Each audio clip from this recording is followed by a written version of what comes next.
thank you, Buckingham Voices, for holding this event tonight. Everyone else was asking, so I'm going to ask too. How many people are here from the 145th General Assembly District?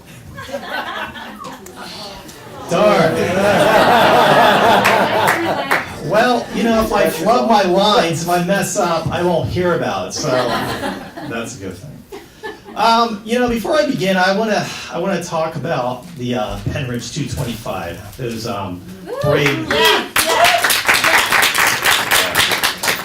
Those brave, inspirational students who walked out on March 14th, protesting gun violence and calling for stricter gun control laws.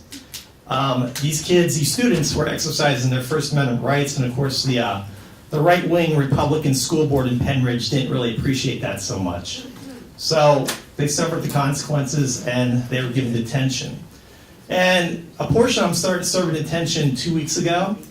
I was out there on Saturday expressing my support, standing in solidarity with Penridge 225. And these kids are incredible. They're amazing. And, you know, they're our future. And, you know, it's so inspirational watching them, you know, speak up against gun violence. We need more of that. And, of course, you know, they're out there organizing. I know they're registering voters. And, you know, they're going to make sure that their peers vote in November. So, props to the Penridge 225. Yeah.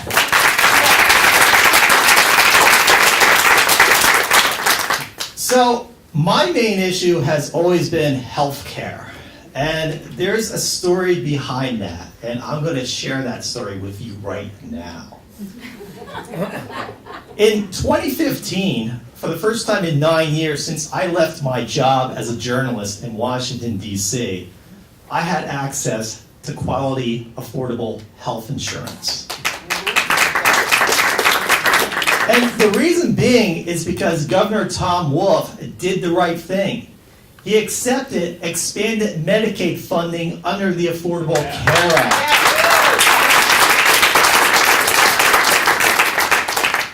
And let me tell you something. I don't speak in abstracts here, but Medicaid saved my life. Because in 2016, in January 2016, after getting a colonoscopy, I was diagnosed with stage 3 colon cancer. So, obviously, I can't afford to pay for that out of pocket. My insurance company, well, they weren't interested in me very much. And thank goodness for Medicaid, because Medicaid is fantastic. So what that entailed was I went through surgery, which was successful, removed the tumor, 6 months of chemotherapy, and then eventually 2 post-chemo CAT scans, which so far I'm clear.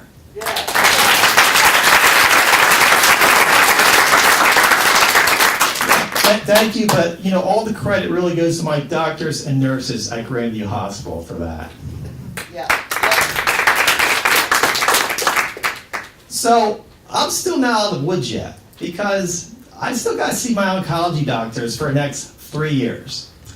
And I see my oncology doctors once every 3 months, and they prescribe a CAT scan once a year. My next CAT scan will be in November. And like I said, I can't afford to pay for this care out of pocket. So I still have access to this wonderful medical care because of Medicaid. And you can imagine that I get quite upset when I, you know, read about Republican lawmakers in Harrisburg or Washington trying to strip away health care from us or trying to enforce barriers against health care. You know, that's a direct attack upon me and upon my other fellow 2.1 million Pennsylvanians who are enrolled in the ACA and Medicaid expansion. So throughout 2017, I became very active on the healthcare front.